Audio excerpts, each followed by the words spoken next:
All right, yeah, excited to, kind of get back to work here. Can't wait to certainly get down to Arlington and play. Our guys are excited to have the chance to come down and play, and so it's been good to kind of settle in here the last couple of days, kind of close up all the loops on the Big 12 championship, and start to direct our attention to a very good Florida team. So excited about our preparation, and certainly be looking forward to getting down there. It's such a short timeline. It's so different than what we're used to leading into a bowl game. That it's hard to believe that the game's only 8 days away. So we'll be excited to jump into our prep and get ready to come down and play. Coach, your first question is going to come from James Hale. Hey, Lincoln, when we talked to you the other day, you got the holidays coming up. Can you tell us what your schedule is going to be and things, and how your team's going to approach preparations for the Florida Gators and things?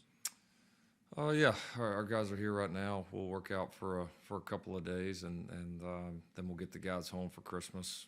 Made the decision to do that. Just tried to weigh everything at this point, but we just couldn't get past the fact of our guys hadn't been home. Most of them since June or July. And quite a few even well before that, and so just it was just very important to us for our guys to have an opportunity to be with their families over Christmas. So they'll get a couple of days there, Christmas and Christmas Eve, and then we'll get the guys back here and get a couple good days of prep in and head to Arlington. Coach, your next question is going to come from Jason Kersey from The Athletic. Jason, unmute yourself and ask your question. Hey, Lincoln.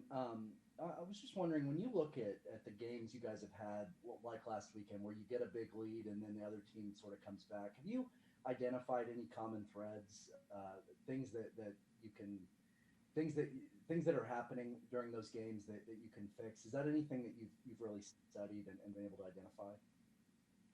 Um, I mean, it's not normally one thing. I mean, we also had a lot of games where we got big leads and then separated, as well this year too. So I mean, the kind of common, I guess the most common denominator is, we hadn't played good enough to separate. At times when we've gotten those leads, I mean, we've, hadn't really called the same defenses that got us the leads. We've called the same offenses that got us the leads. It's, we certainly don't change our style, but you gotta, getting a lead is a great thing. It's not easy to get the lead in the first place, and then having a chance to accelerate and push through it is takes just as much as well. So we found a way to win, but as you know us, we're always looking for ways to get better. Coach, your next question is going to come from John Hoover from SI Now. John, go ahead. Hey, Lincoln, curious about Trey Brown opting out, what you think about his NFL future, how his skills translate. He's certainly shown the ability to make some big plays. And then for you, how do you adjust to this as the head coach? Relatively new phenomenon as you, like you said, prepare for a bowl game in 8 days and you lose a starting cornerback.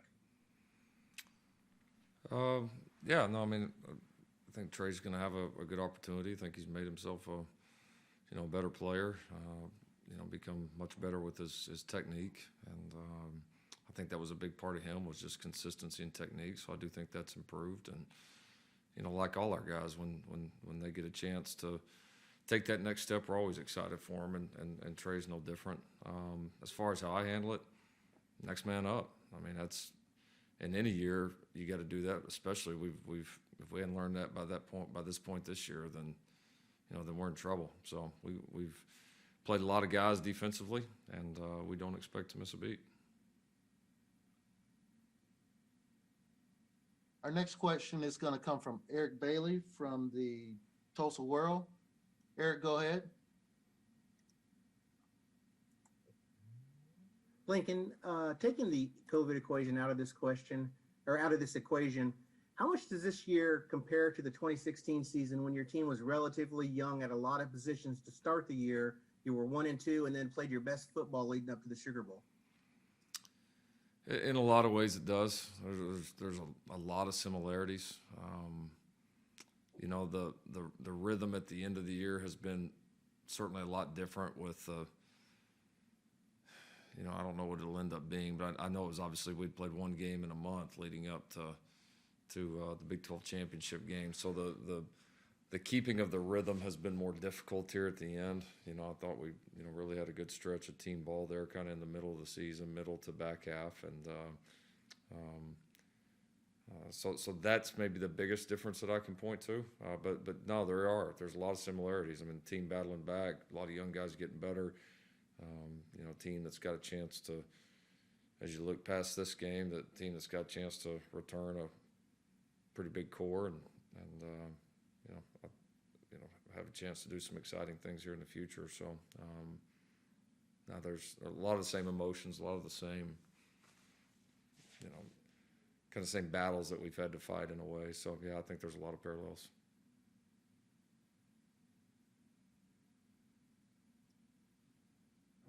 All right, the next question is going to come from AP Stedham from WHEP Radio. AP, go ahead. Hey, good morning, Coach. Coach, I don't know if you had a chance to watch the Alabama-Florida game, but did that remind you of a Big 12 game? And has your paths crossed with Dan Mullen in your coaching career? And what's the challenges that quarterback and receivers present Oklahoma?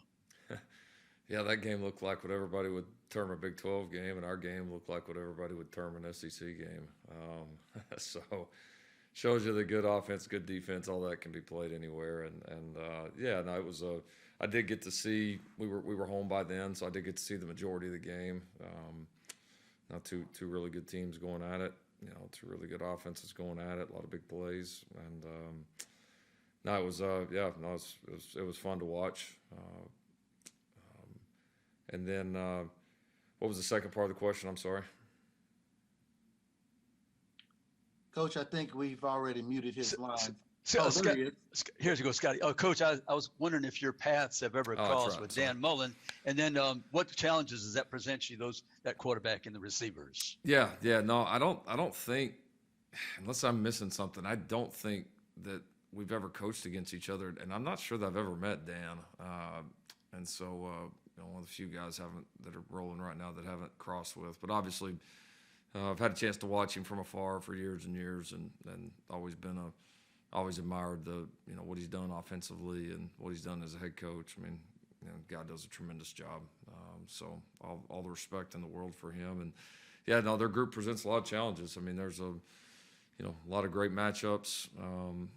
That they do a good job of creating. Obviously, the quarterbacks played at a very high level this year. You know, they've got some outstanding skill that they're, really do a good job of using and utilizing. So, and they've obviously thrown the ball as well as anybody in the country this year. For those in the queue, we got 7 with their hands raised. We're going to try to get around to everybody. Our next question is going to come from Barry Trammell from the Daily Oklahoman. Barry, go ahead. Yeah, Lincoln, you've got, you're playing down at Jerry World, 3 hours south. Stadium's been around now 11 years. How much does that help a program when you've got one of the central places, venues in college football, relatively close in terms of not just for a bowl game like a Cotton, but it's in the rotation for the playoff. You hadn't got to play there yet, or playoff, but at some point you will. How much does that help that to whatever little advantage it is that it's close, that you can have regional access to a place like that? Oh, I do. I think it's a great thing, especially with it being affiliated, so strongly with our conference championship game and the, record that we've had over there in the years. And I think it's great for, we obviously recruit that area very, very hard and kind of surrounding areas. So it's great for our recruits. It's great for our current players and their families, a central place they can get in and get out to. Great for our fan base. It's an easy, hop in the car. It's an easy 2.5 hour ride south to come watch us play and come support us. So, and it's obviously, like you said, it's one of the top venues in sports. I mean, it's a fabulous place to play football. I mean, we love going down there and playing. And the good thing is normally if you're playing in that, then, some good things have happened through the year. So it's a great place to be able to play the big games. Next question is going to come from Ryan Aber with the Daily Oklahoman. Ryan, go ahead. Yeah, Lincoln. Obviously, the Trey Brown decision to opt out. I know Hoover asked you about that earlier, but have you talked to any other players about opting out? Have any other players made a decision not to play in this game?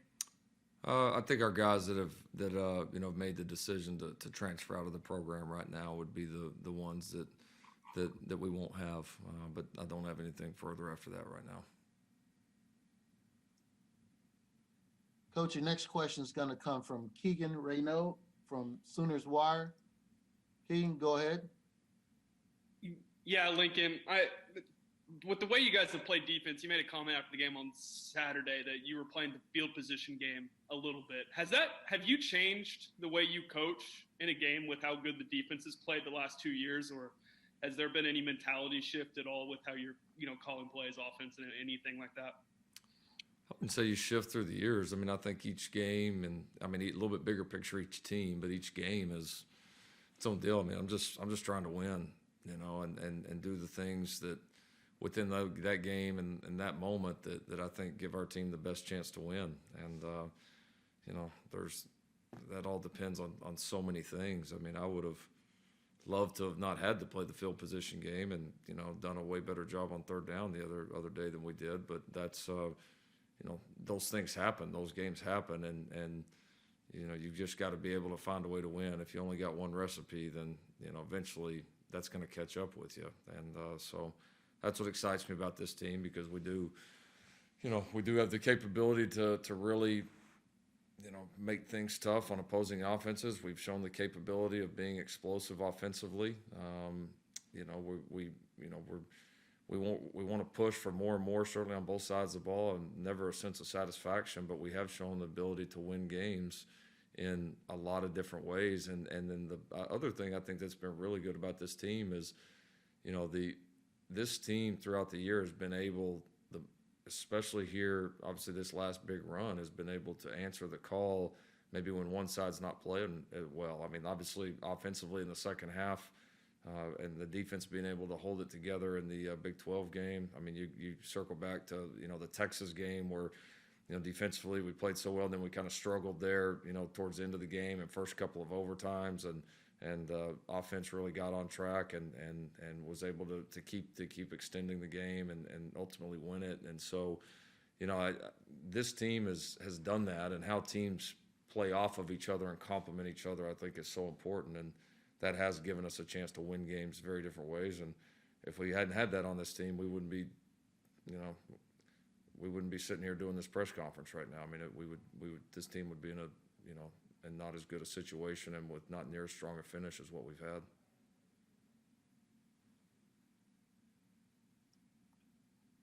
Our next question is going to come from Bob Prisbillo from Sooner Scoop. Bob, go ahead with your question. Yeah, Lincoln, are the conversations any different this year when it comes to like the portal or opting out or coming back for next season, knowing that this year was a free year for everybody and seniors can kind of decide what they want to do? Oh, absolutely. I mean, just the fact that you would even be having these conversations with seniors is different. I don't, other than the seniors, I don't know that the year not counting, I guess basically is kind of what happened. I don't know that that's a huge topic yet, because I mean, those guys were going to have eligibility left anyways, and that's using that extra year is not really a decision on their plate right now. And then, yeah, I mean, the transfer portal, everybody's anticipation of immediate eligibility or one-time transfer. I mean, that, do you have more of those conversations? Is that more of a topic? It is. Just something that we got to deal with. And again, I think you go back to, you're going to always have some guys move on. That's just the nature of this. That part's not different, but it's certainly on the forefront of more people's minds. And and I think you really go back and you got to make sure the kind of guys that you're recruiting are the guys that want to stand in there and push through, and understand that it may not be perfect for them in the every single time or right away, but if they hang in there, then give themselves great opportunities. We got so many guys on our team that are example of that. We talked about Isaiah Thomas at length, and how much he's hung in there and improved and really made himself a really good football player for us. There's a number of other, really good examples on our football team. Eric Swinson comes to mind. Jeremiah Hall comes to mind. Several guys in our secondary right now come to mind. There's guys all over this team that maybe right when they got here didn't have a huge role or didn't just break out and have just star campaigns, but they've hung in there and they've pushed through, and that's all at the end of the day that you can ask for a kid. And then occasionally you get a guy, I look back to Trevor Knight when he left here and he wanted to stay and was even through the tough years when his last year when he wasn't playing, was a great teammate and just did a phenomenal job. And you understood, hey, this guy's put in his time here and he's really hung in here and given it a great shot, and there's going to be a better opportunity for him elsewhere.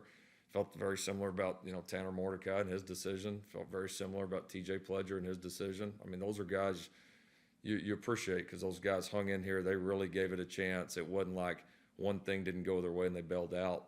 Those guys overcame a lot and were key contributors to this team and to this program. And so, those guys don't leave with no bad blood. Totally the opposite. A total amount of respect, a huge amount of respect and appreciation for them, and understand their need to find a better opportunity and 1,000% support. So, I don't mean to get on the soapbox here, but that's, there's a way to do that, as opposed to just bailing out. And I think that's been everybody's concern of, we got to be careful with this whole thing. We got to really watch how it unfolds, because these guys are still young men, and we're still tasked with a lot more than winning football games. And these guys still need developing. These guys still need maturing. And if we're not doing that part as coaches and in these college football programs, then we are absolutely failing. And so I just hope we all keep that in mind as these rules change, as college football changes. We got to be careful getting too far away from that and not being able to put our guys in situations to learn and to persevere and to push through, because that's what the real world's going to be like when they get in it. We got 5 questions left, about 10 minutes left with Coach, a little less. We'll get the first time questions and then we'll get some follow-ups. Next question is going to come from Garen Ibnick from the Tulsa World. Garen, go ahead. Lincoln, to follow up a little bit on Bob's question, do coaches and anyone connected to college football this year, do they have to come with a little bit of patience and understanding about decisions that are being made by the kids, just coming off the strain of this season, opt out, transfer, and just any kind of decisions that might be emotionally based? No question. I think patience, and I think understanding that these players, I speak for our players, but I know talking to a lot of my colleagues across the country, I think we're all in some ways experiencing a very similar thing. And, where these players are at mentally is not normal.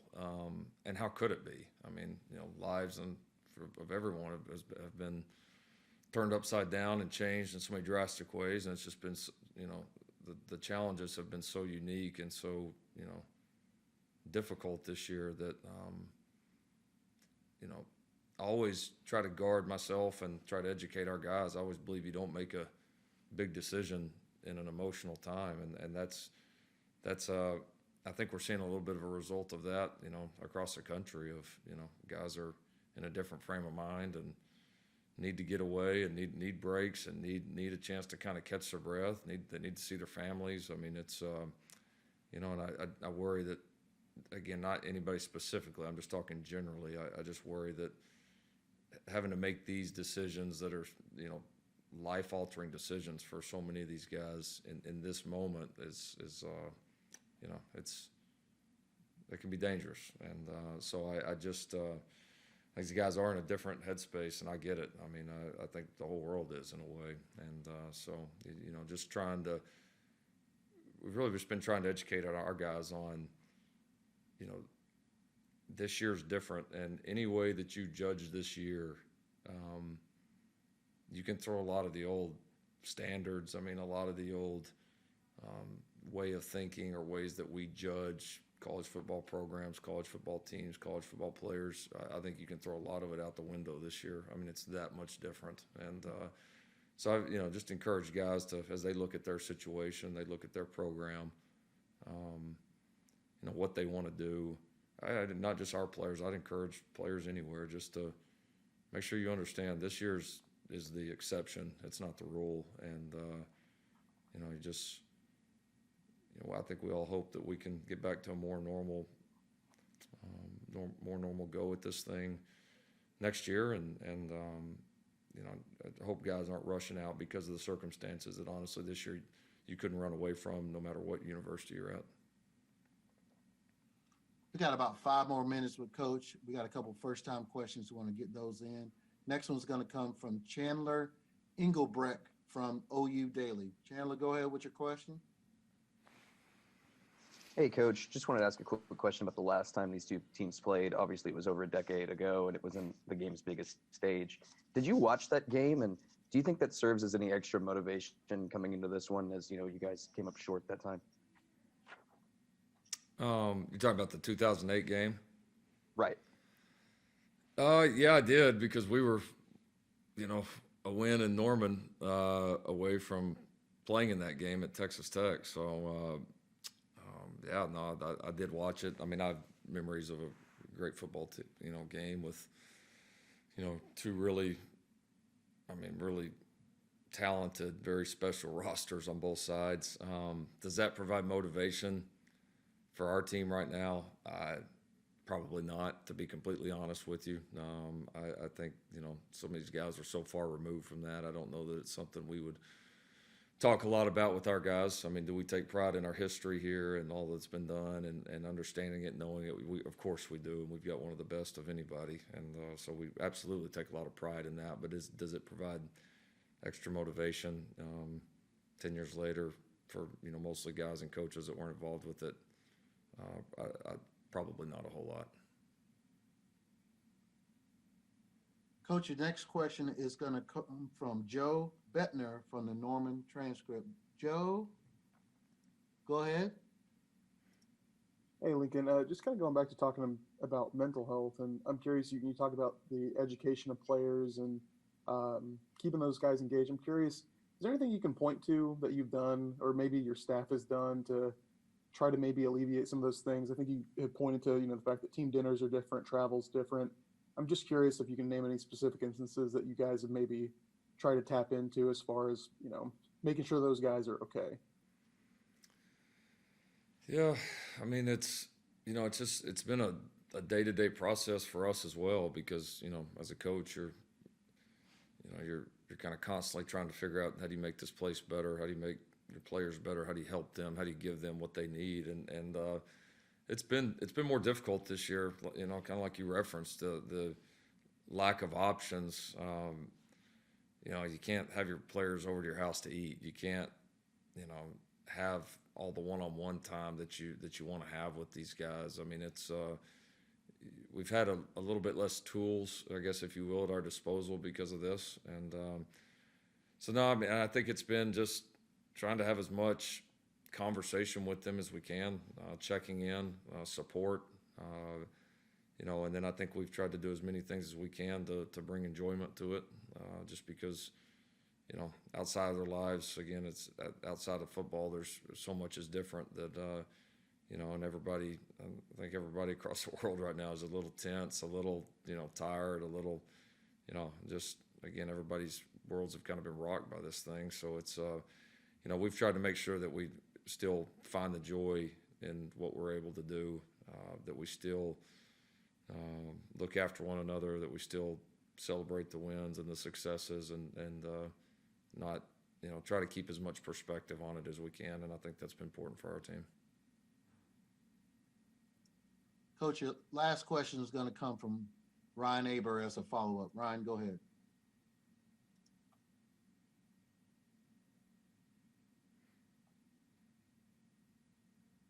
Ryan, are you there? Yeah. Sorry, Lincoln.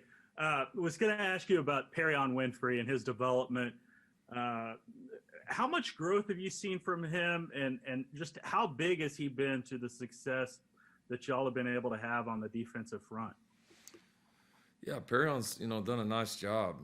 He came in here as a very raw football player, and in a lot of ways he still, I'll give him credit. He's been able to make an impact without I still think being pretty far away from what his best ball could be. But he's, he really enjoys the game. Really enjoys his teammates. Really hard worker, and just kind of always into it on the practice field. And he definitely has some ability. And so no, he's been a positive member of the team. I think his future is extremely bright. I mean, he's one of those guys that you feel like it's going to really have the opportunity to develop and sharpen those skills, and it's exciting to think, and 7-8 months, what that guy could do and what he could look like if he can really have really finish the season strong here, and then have a tremendous off season and a chance to grow and get the spring ball and get the different time in the weight room, get the technique work, because he's just scratching the surface of the kind of player he can be, and I know he loves the game, and I think he's excited for the improvements that he knows he can make as well. So, but he's had a very positive impact here in a short time.